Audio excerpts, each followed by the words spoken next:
A question from the brother at the back, non-Muslim brother. Yes, please go ahead. Good evening. My name is Lloyd Leslie. I'm from Tanzania. I'd like to thank you for this opportunity you've given me today. I have a simple question.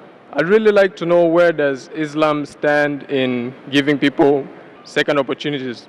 Because I believe, as all human beings, we all make mistakes, but we tend to judge each other differently.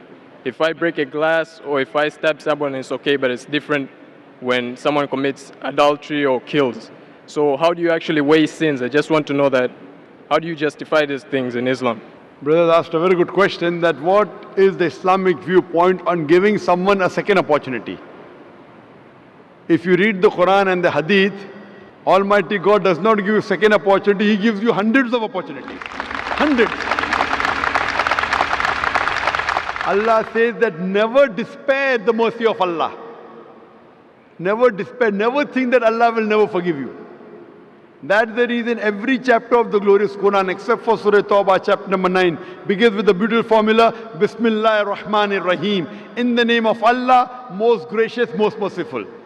You may have done maximum sins in the world, yet never think that Allah will not forgive you, as long as you repent. Now, in Islam, there are certain criteria for repentance.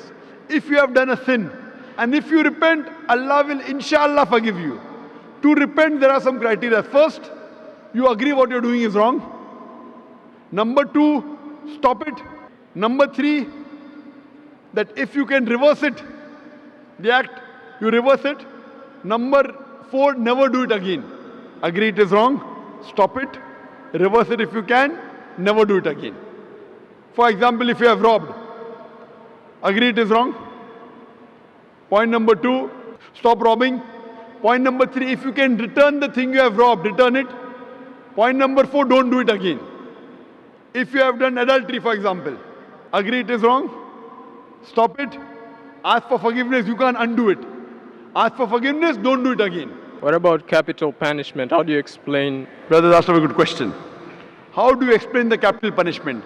If someone has done adultery, what is the capital punishment? In Islam, capital punishment is there if there are 4 witnesses. In Islam, if someone does adultery and if we have 4 witnesses, then the person who has done adultery is supposed to be put to death.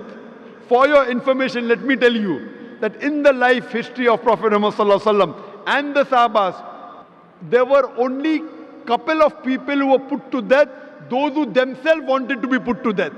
They themselves told the Prophet, I have done adultery. Prophet said, go away. Again the lady came. The Prophet said, when the child is born, come to me. The Prophet kept on evading, but she insisted. Then when she insisted, then the Prophet said, okay, stone her to death.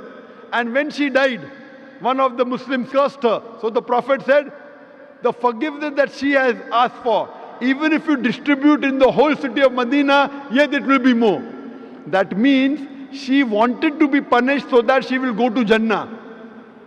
There is not a single case in the hadith of Muhammad sallallahu alaihi wasallam where a person was put to death because of 4 witnesses.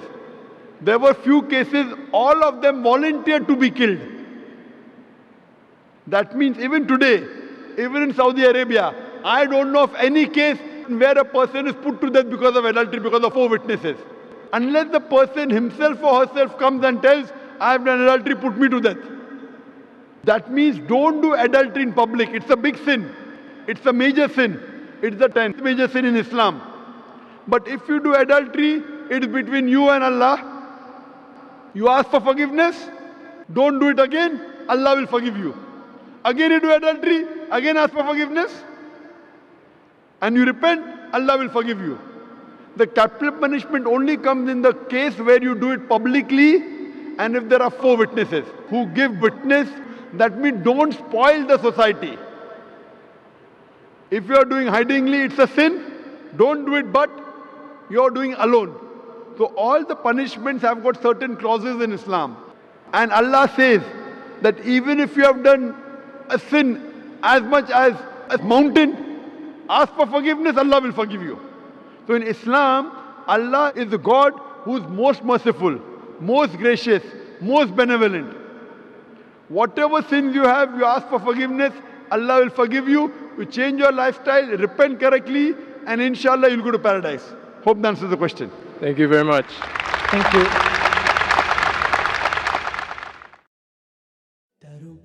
Let me tell you about my happiness. I get my happiness from Islam. It makes me kind and a better human.